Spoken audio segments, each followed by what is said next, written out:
Hello, I'm Lawrence, and today I'll be summarizing lesson 13 of this Quarterly Sabbath School. But before we get started, let me share this news with you. Congratulations to myself.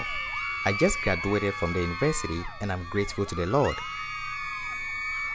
Now, let's get started.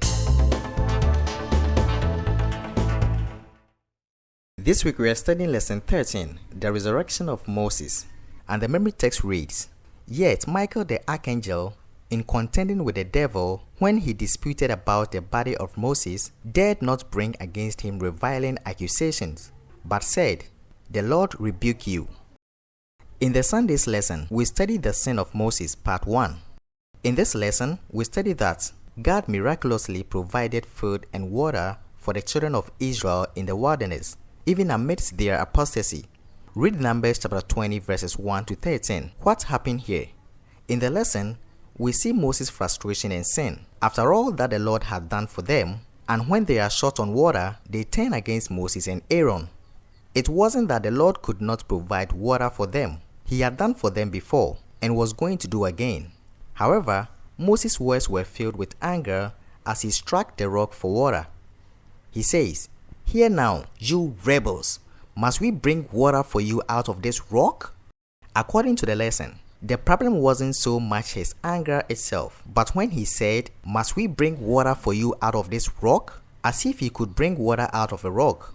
Moses seemed to forget at the moment that it was only the power of God that could do such a miracle, and he, of all people, should have known better. In the Monday's lesson, we studied the sin of Moses, part 2. Read Numbers 20 verse 12 and 13. What specific reason did God give to Moses for why he couldn't go over because of what he did? According to the lesson, there was more to Moses' sin than just his own attempt to take the place of God. He showed lack of faith and failed to hallow God before the children of Israel. Again, Moses disobeyed what God told him to do specifically. Read Numbers 20 verse 8. What had the Lord told Moses to do? But what did Moses do instead? Verse 9 has Moses taking the rod as the Lord had commanded him.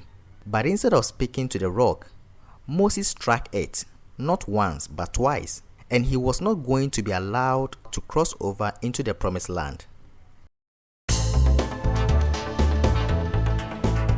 In the Tuesday's lesson, we studied the death of Moses. Read Deuteronomy chapter 34 verses 1 to 12. What happened to Moses? In solitude, Moses reviewed his life of vicissitude and hardship, and as he reviewed the result of his labors, his life of trial and sacrifices seemed to have been almost in vain. Deuteronomy chapter 34 verse 4 says something very interesting, and I quote, "This is the land of which I swore to give Abraham, Isaac, and Jacob, saying, I will give it to your descendants." And now the Lord is telling Moses, "I have caused you to see it with your eyes, but you shall not cross over there." So Moses, the servant of God, died there in the land of Moab, according to the word of the Lord. Now, in the Wednesday's lesson, we studied the resurrection of Moses. So we see the death of Moses in the Tuesday's lesson. However, Moses' death was not the final chapter of the history of his life. Read Jude 9. What is happening here? We studied that Michael, Christ himself, disputed with the devil about the body of Moses. There is no doubt that Moses was a sinner. The dispute over Moses' body must have been because Christ was now claiming for Moses the promised resurrection. But how could Christ do that for a sinner? The answer, of course, could only be the cross.